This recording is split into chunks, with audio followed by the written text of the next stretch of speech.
นะโมตัสสะภะคะวะโตอะระหะโตสัมมาสัมพุทธัสสะนะโมตัสสะภะคะวะโตอะระหะโตสัมมาสัมพุทธัสสะนะโมตัสสะภะคะวะโตอะระหะโตสัมมาสัมพุทธัสสะสัพเพกะเมจรูเปกิริสิกรตเตจันตริเกวิมาเนทิเวระเตจาระเมตรุวนาคาเตอารมวรุมิเกเตภูมาธาทโยจตุโลกปาลราชาเนมราชาอินโตเวสุวรรณราชาอริยเมตโยโพธิสัตวกาทโยอริยสาวกาจตุตุจนะกัลยาณาจสัมมาทิฏฐิเยวะพุทเทวสันนาธัมเมวสันนาสังฆเวสันนาพุทเทสกลวะธัมเมสกลวะสังฆสกลวะอิโตฐานโตยวะปรัมปราอิมัสสมิงสุจักขวเรสุเทวตายังมุนิวรชนังสาธโหเมสุรนันตุโยสันนิสิโนวนาโพธิโมเลมลังสัสเสนามันติวิจโยสัพโพธิมากันจิวานันตัญญาโนโยพุทธโมตังปนะมามิพุทธังโยโลพุทธโมตังปนะมามิธัมมังโยโลพุทธโมตังปนะมามิสังฆังโยทรงได้เคยพระเป็นเจ้าบัดนี้ก็เป็นวันดีสดีสิสุปัจจยามังกลาอันพาเสริฐสำเร็จยิ่งกว่าวันเดือนยามทั้งหลายพังมาเป็นวันสุขแรม13 ค่ำพังมาเป็นเดือน7 เดือนวันศุกร์วันที่13 เดือนเมษายนปีพุทธศักราช2561เพราะว่าสนับสนุนบัดนี้มายังมีสมณะสถานว่าสถานพระทลายตั้งสองฝ่ายคณะคณะตั้งฝ่ายในหลักและออกฝ่ายในบริเวณการเจ้าวันทุกสังฆาโหตุโหโตนอกมีทุกนาทีทุกวันสันมังสังโฆเป็นพระพุทธเจ้าขอให้ดูเนื้อทุกคนบนตาบุตรตาเป็นเจ้าเจ้าจะทำพระพิธาราชาก็ขอส่งให้ลำเชียงขอพระสุขันโตการโยตสานาสมิโยกวาระโมกขามโยจานานาตาโออังกาตายโหพระพุทธอิปาสาดุเจ้าพระสีบังไฟอารารัปริตนาจิตายหอมทุกนาวัสดิตนใจฐานะประวิเศษพระวงศ์สถิบัวบานปฏิทิว่าสามิเตติเพื่อว่าจะคือสมณะสดามุนาสดาบุคคลต่างหลายได้กระจายที่การป้องเป็นยามบารมียามตานาศีลเมตตาภาวนาได้สละสโลงโสเกตเก่าเปลี่ยนมังกรมงคลกับวัดกับวากับหอกกับเงินกับบ้านจงหอเงินกับสมณะสดามุนาสดาบุคคลต่างหลายนั่นตูจะมีด้วยความจันทร์ทีวีตั้งแต่มุขติตากาละบัดนี้ยามนี้เป็นต้นไปก็ขอโดยอานิสงส์สัพพานิสงส์ทั้งหลายที่ข้าพเจ้าได้ถวายเป็นอามิสบูชาเป็นพุทธบูชาธรรมบูชาสังฆบูชาในที่การกาลบัดนี้จงมาอังกาปรารถนามาบุกวัดรักษาตัวแห่งสมณะสดามุลสดาข้าเจ้าทั้งหลายวัสดีตนใจฐานันตรวิเศษเบียงเหนือเมืองปลายตัดที่นี้หืออยู่ผู้ที่จำเริญหมดทุกข์หมดโศกหมดโรคหมดภัยหมดหนี้หมดศีลมีความสุขกายสบายใจมีอายุวันนะสุขภาระมีโชคมีลาภเงินคำในลังธรรมามีความสะดวกกินสะดวกใจสะดวกเก็บไว้สะดวกได้ตาสานตาหน้าบารมีความสุขความเจริญเดินทางปลอดภัยทั่วที่มีชีวิตที่เจริญก้าวหน้ารุ่งเรืองก็ทำการกิจสิ่งใดพูดสิ่งใดขอสมโนในฝ่ายอ้างสำเร็จสมหวังสมภาธนาจูย่อมจุปการแห่งสมณะสถามูลสถาทั้งหลายทุกที่วาระติการทุกเมื่อนั้นจงจะมีบัดนี้ก็เป็นสัมปัญญาการที่สมณะสถามูลสถา ข้าเจ้าทั้งหลายจะได้อังกาศนานายังองค์พระพุทธปิมพาสาลูกเจ้า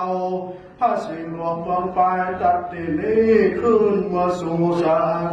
ขึ้นมาสู่หอสงฆ์เพื่อผูกโบเวนยสัตว์แห่งผู้ฆ่าทั้งหลายได้สร้างฐานะศีลเมตตาภาวนาได้สละสลงทรงเกียรติเก่าเป็นมหามังคละมงคลสมดังกรรมกรรมภาธนาจุย่อมจุปการขอนิมันตนาเป่ายาเทวบุตรเทวดาหักษาญาองค์พุทธปิมปาสาลูกเจ้าองค์เก่ามันใหญ่น้อยฐานันตระพิเศษตามหักษาญาวัดสรีดอนใจวัดหลวงสรีเมืองปายวัดหลวงสรีบัวบานปฐมสันตารามวัดแรกแห่งเมืองปายตัดที่นี้ตลอดถึงเชื่อวัดเชื่อวาสิ่งศักดิ์สิทธิ์ทั้งหลายพระเชื่อบ้านเชื่อเมืองอาหับบ้านอาหับเมืองเจนบ้านเจนเมืองสิ่งศักดิ์สิทธิ์เก่าทั้งหลายทั้งจตุโลกบาลาตังศีนาอัตไทยธรณีสลีกุฎามาจุไตมาปัตตาอนุโมทนาสาธุการแก่สมณสถานนุราสถานทุกข้าทั้งหลายน้ำจูจะมีแก้มและดีเลยิ้มแต่เธอพุทธังราธนานังธัมมังราธนานังสังฆังราธนานังกโรมาจโยใจโชคจางมงคลสุภเลิกมาพงยิ่งแล้วลาพระจุงมาโดนผู้ฆ่าทั้งหลายเฮสุขเกษมผ่องแผ้วยิ่งโดยมหาเจ้าเฮ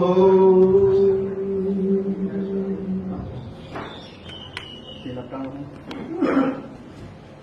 ตีละครั้งตีละครั้งอุ้ย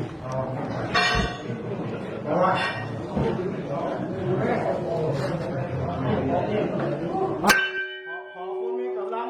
บ้านเราอ่ะ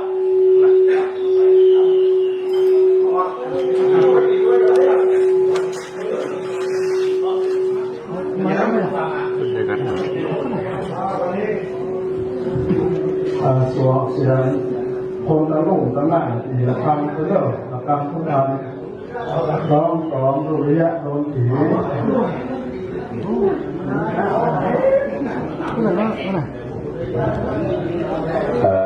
ันนี้ท่านพระอาจารย์สิทธิสิริปัญโยสิทธตัญญูได้กล่าวเป็นบางนะอารัธนาพระพุทธสิริพระสิทธาสุริโยพระพุทธสุริโยอันว่าพระสุริยะอาทิตย์เจ้าได้เสด็จรุ่นทิศภูพระมณฑลออกแห่งเมืองปายทั้งนครเมืองปายตักยาวัดเถลีตอนใจแก้วว่างขาดังเมืองปายเมืองเหนือวันนี้ธรรมนาญาแก่โมรัตนาไปโยนไปไกลไปไทยได้พร้อมใจการอารัธนายังพระพุทธสี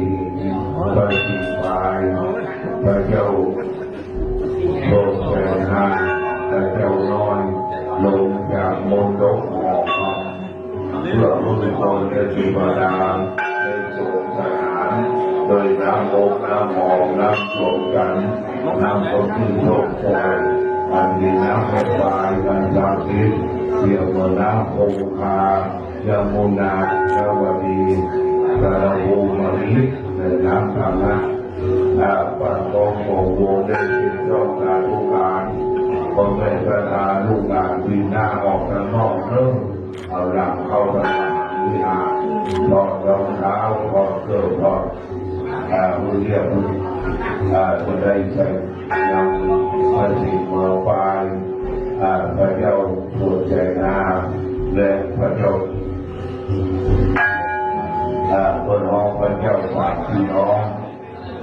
วงของเมืองฟานวันนี้จะสะพานรอดกับประตูกับประสบกับประโลกกับประภัยข้อปีข้อเดือนข้อวันข้องามข้อนามกับใครข้อเย็นข้อไม่ข้อใกล้ข้อหนาวคือถอดออกจากจะมานั่งสถานในมูลสถานเพื่อมาเอาที่ได้ข้าพเจ้านำไปนักดูประจำวันที่บัตรต่างๆประเทศที่ไปขอมีโยกปีโยกเกิดโยกวันโยกงามทางทางนำมาเปิดประเด็นคือคำว่าคำที่ขอรู้วันมาหาขอรู้วันได้ดูจักมีดูจักไว้ดูจักได้เป็นการคนนั่งหรือดีดีได้หรือไปดูดีลองไปว่าจักเป็นเป็นทาง ขอกำลังสี่คนที่จับไว้ครับ สี่คนอัดโยนทุกที่ เกี่ยวกับการใช้ในการปลูกลูกเรือวันนี้เป็นวันที่ประชาชนยุคกันทางพวก